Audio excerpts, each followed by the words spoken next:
the very first really, really big thing that I saw the Lord do, answer prayer. In April of 1969, there were some things that were going on in regard to our staff with the war in Vietnam. I was going to be classified to go into the military. It was a very, very scary time. I remember my mom being very, very concerned that I would be left. Well, I believed that God had called me to work with students, and so Joy and I began to pray that God would show us clearly what His will was in this. Well, the next day we were in staff meeting.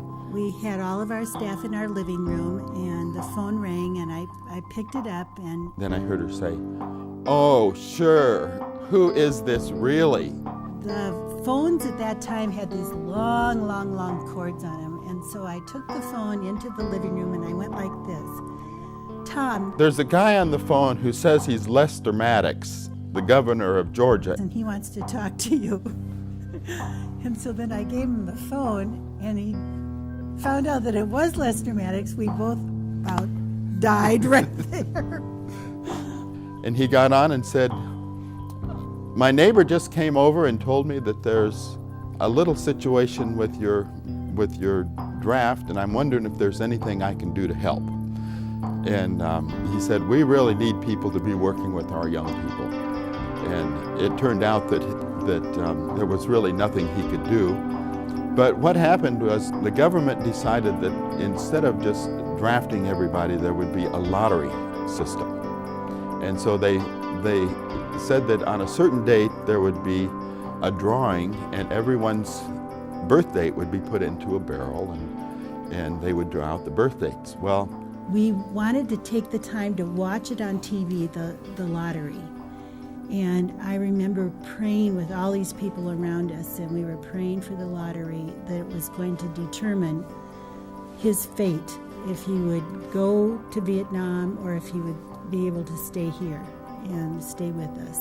Well, as we prayed, and we got people all over the country praying, our ministry partners, the numbers were read off, and they showed the numbers on TV the first night. And I was not in the first third who were pretty likely to go. Well, they didn't read the rest. We didn't find out until the paper came out in the morning that my birth date was drawn number 366. June 8th was the last birthday drawn.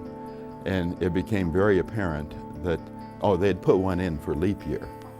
And so it became apparent that God was indeed leading me to stay reaching out to high school students. It was just one of the first things that the Lord used in our lives to kind of show that He was answering prayer, and that He would give us desires of our hearts if we were really trusting in Him. And I love the verse that says, if you delight yourself in the Lord, He will give you the desires of your heart. And so it was really something that how the Lord answered such a clear prayer. I mean, we have people praying for us all over the United States and our families, and how it was such a clear answer.